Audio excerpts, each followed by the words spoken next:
Assalamu alaikum wa rahmatullahi wa barakatuhu. Alhamdulillah, on continue avec le traitement des questions contemporaines liées aux jeunes. Ici, il s'agit d'utiliser des cathéters urinaires ou un endoscope ou le fait donc d'insérer un médicament ou une solution pour pouvoir laver la vessie ou de mettre un produit qui aide à la clarté du rayon. Donc si quelqu'un est un jeune et qui y met dans son sexe quelque chose qui est liquide ou bien quelque chose qui est gluant, huileux, alors son jeûne n'est pas annulé. Et ceci est l'avis de la plupart des savants, les Hanafiya, les Malikiya et les Hanabila. De même, si il fait entrer des cathéters urinaires ou alors un endoscope ou un médicament ou une solution pour pouvoir laver disons la vessie ou alors une matière qui aide à la clarté du rayon, il n'y a pas de mal en cela, son jeûne est accepté, il n'est pas annulé. Ensuite, la question qui suit, c'est la distillation dans le vagin de la femme et les solutions vaginales et l'insertion de colorants rouges.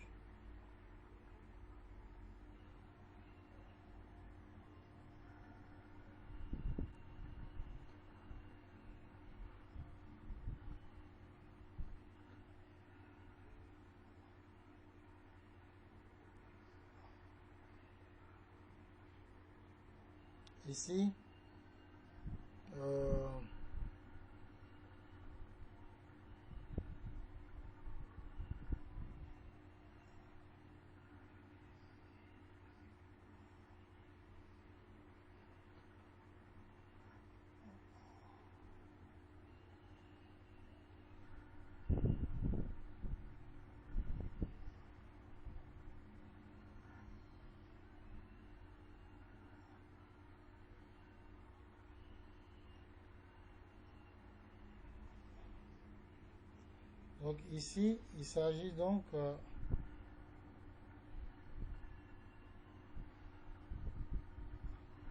de solutions vaginales ou l'infusion de colorants infrarouges, tout ça dans le vagin de la femme ou autre chose. Alors le fait qu'il y ait distillation dans le vagin de la femme, ceci n'annule pas le jeûne. De même, les solutions vaginales de l'application ou alors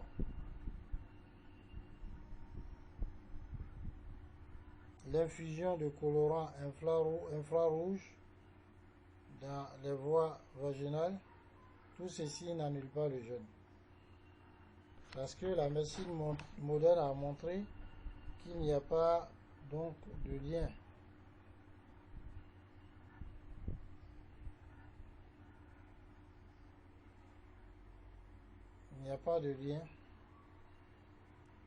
entre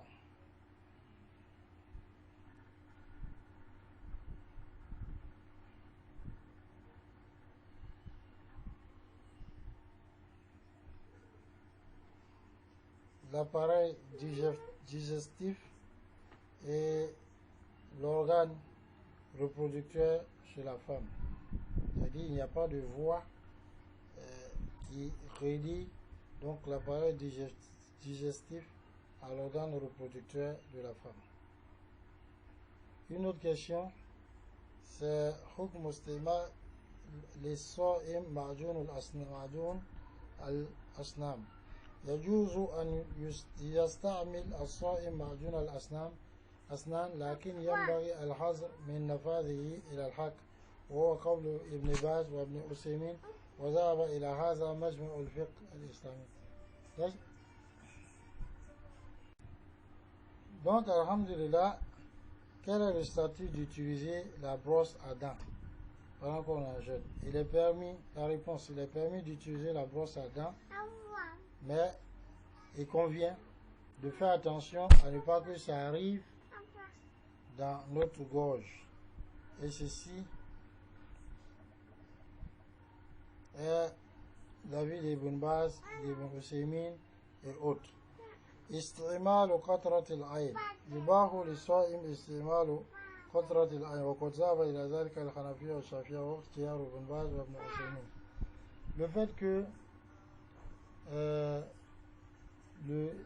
celui qui est en jeûne utilise des gouttelettes pour les yeux, c'est-à-dire comme des produits qu'on met dans les yeux pour se soigner, tout ça. La réponse, il est permis aux jeûneurs d'utiliser alors ces produits des yeux là, et c'est l'avis des Hanafiya, des Shafiya, c'est aussi l'avis d'Ibn Baz et d'Ibn Usaymin. Istimal au qatrat al-udhun, le fait d'utiliser donc des produits liquides qu'on met dans les oreilles. يباح للصائم استعمال قطرة الأذن واختاره ابن حزم وابن عثيمين وابن باز. La réponse, c'est qu'il est permis aux jeûneurs d'utiliser alors les solutions pour les oreilles, c'est-à-dire les liquides qu'on met dans les oreilles, et c'est l'avis d'Ibn Hazm, Ibn Usaymin et Ibn Baz, donc ça n'annule pas la jeûne.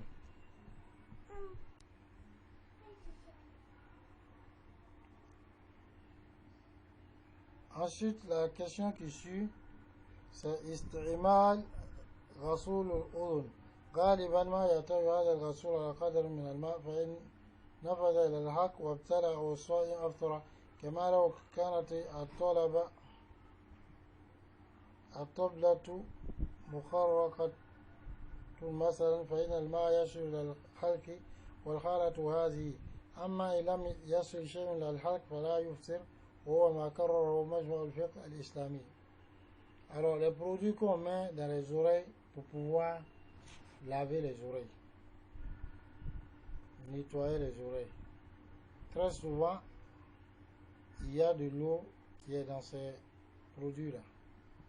Donc si ça arrive à la gorge et que le jeûneur l'a avalé, c'est clair que son jeûne sera annulé. Mais si ça n'arrive pas à la gorge, donc pour ne pas dire, donc pour dire qu'il ne pourra pas avaler, donc à ce moment, il n'y a pas de mal, son jeûne n'est pas annulé. Ad-dihanat wal marahim, c'est dit les pommades, les huiles. Ad-dihanat wal marahim la tufsir wa hadha ma ikhtarahu Ibn Taymiyyah wa Ibn Usaymin wa huwa ma qarrahu majma' al-fiqh al-islami. Donc les pommades et les huiles n'annulent pas le jeûne. Et c'est l'avis d'Ibn Taymiyyah, Ibn Usaymin, et c'est ce que Al-Majma' al-Fiqh al-Islami a adopté comme, en tout cas, avis. Zawqu ta'am inda al-haja, le fait de goûter à la nourriture en cas de besoin. Yubahu lis-sa'im zawqu ta'am inda al-haja aw al-maslaha كمعرفة استواء الطعام أو مقدار ملوحته أو عند شرائه لاختياره بشرط أن يمجه بعد ذلك أو يغسل فمه أو يدلك لسانه. وهذا مذهب الجمهور الحنفية والشافعية والحنابلة. ويكره ذوق طعام بغير حاجة باتفاق المذاهب الفقهية الأربعة الحنفية والمالكية والشافعية والحنابلة. Quel est le statut de goûter à la nourriture en cas de besoin alors qu'on en jeûne? La réponse, il est permis aux jeûneurs de goûter à la nourriture en cas de besoin ou en cas d'avantage. comme le fait de savoir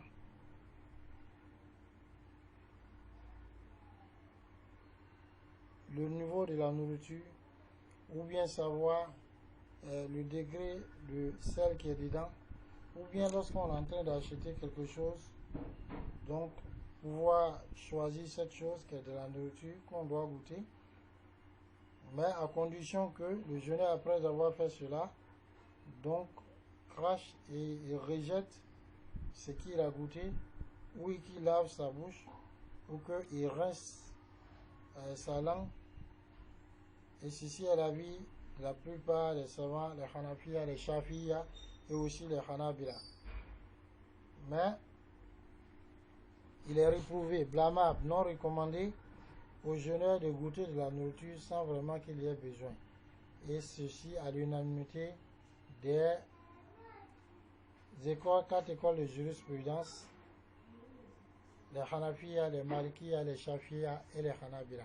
Et ainsi, on a bouclé avec certaines questions contemporaines qu'on était en train de voir sur le jeûne, car on nous accorde la bonne compréhension. Assalamu alaikum wa rahmatullah.